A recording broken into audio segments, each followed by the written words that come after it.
masasabi ko sa taong ito, 2020, sa nangyari sa amin kahit maraming pagsubok na inaranas namin sa lalo sa pandemic, mga problema, lalo sa trabaho, sa pangailangan. Pero sa tulong ng Panginoon, lampasan namin ang lahat ng Okay, so number 2. Oh, cut na. 2, 3, play. sa kabila ng nangyari, kahit maraming pagsubok na dumating sa amin,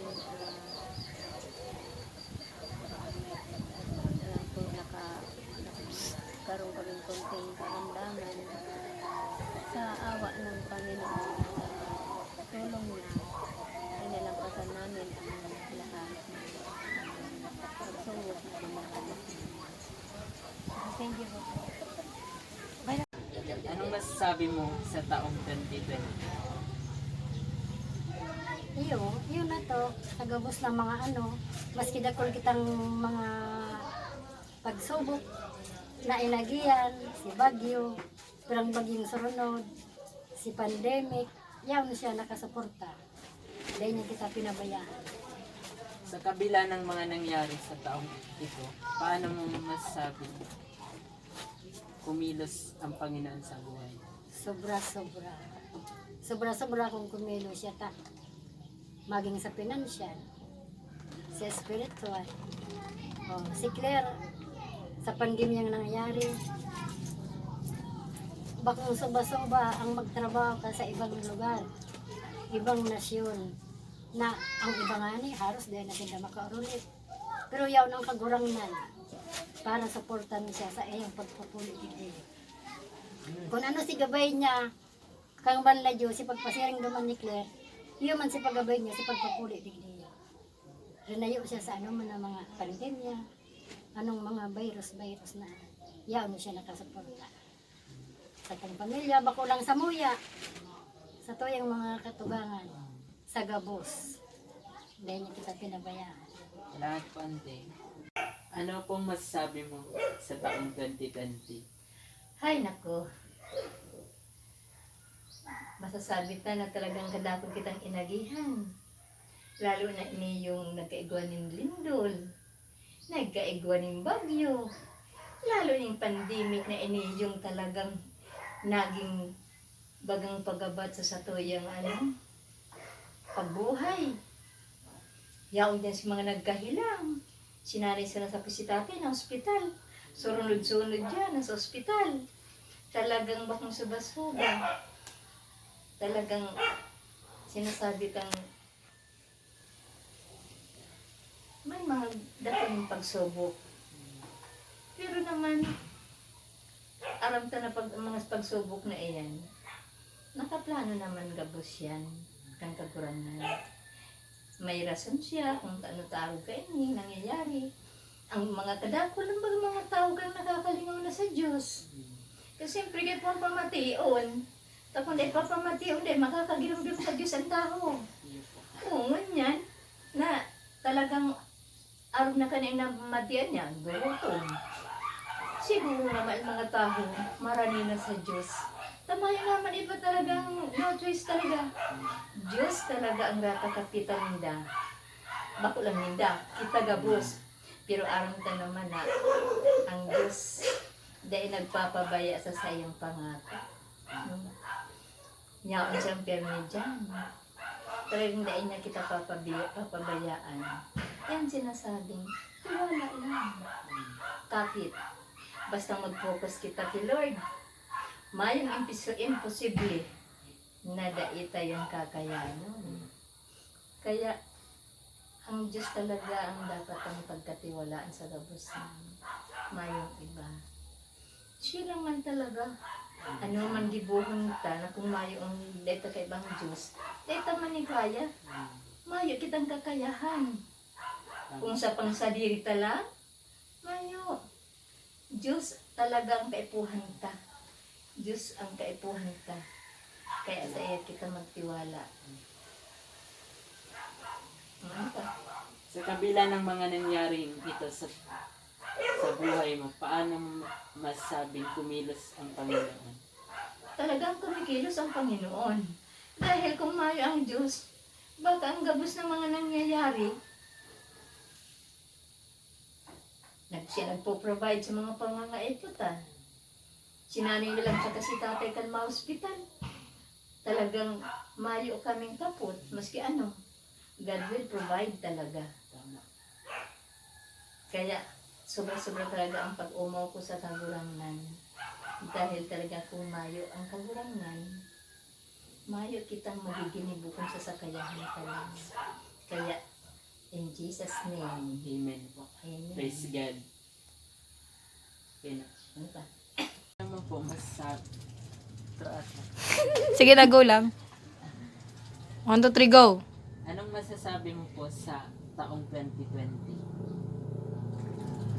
Ano masasabi ko may sa awa ng Diyos nakaraos naman tayo kasi mahirap. Yan. Maraming pagsubok na nagdaan sa atin pero nandiyan ang Panginoon. Hindi kita pinabayaan. Sa kabila po ng mga nangyaring ito, paano kumilos ang Panginoon sa buhay mo? Umiros ang Panginoon. Lahat na nagdaan sa buhay ko, gawa ng Panginoon dahil anong pangangailangan natin siya nagbibigay. Lalo ngayon, lahat ng mga ginagawa ng Panginoon sa buhay ko talagang hindi ko masasabi. Sobra ang pag-ibig niya sa atin, sa amin. At tulad ng mga pangangailangan namin, kami matanda na, wala nang hanap buhay. Pero nabubuhay pa kami dahil sa Panginoon. Sa awa ng Diyos. Sa awa ng Diyos. Plan mo. Yun lang. Salamat po. Anong masasabi mo sa taong 2020? Sa taong ito, grabe. Grabe ang dumaang pagsubok sa buhay natin. Halos di natin makakayanan. Lalo na kung di natin kilala ang Panginoon. Pwedeng mawalan tayo ng pag-asa. At sumuko na mabuhay. Tulad na lang ng pandemya, sunod-sunod na bagyo na parang pinapakita ng Panginoon na grabe na ang kasalanan na ginagawa ng tao at kailangan nilang parusahan upang Magsisi. makalapit muli sa Kanya at kilalanin siya na siya ang may kakayahan na magkontrol ng lahat. Sa kabila na nangyari, paano kumilos ang Panginoon sa buhay mo? Para sa akin, kumilos siya sa paraan na lamang ng patuloy niyang pag-iingat at pagbibigay ng araw-araw na pangangailangan namin at paglayo sa anumang karamdaman na sa kabila ng pandemya na lumalaganap at di natin nakikita. Ito, wala naman karamdaman na pinagdaraanan at patuloy niyang pinaparanas ang pag-ibig sa akin, maging sa aking mga kapamilya. Yan. Patuloy pa rin ako nagtitiwala sa Kanya at umaasa na hindi niya tayo pababayaan kahit anong mangyari. Yan lang. Salamat.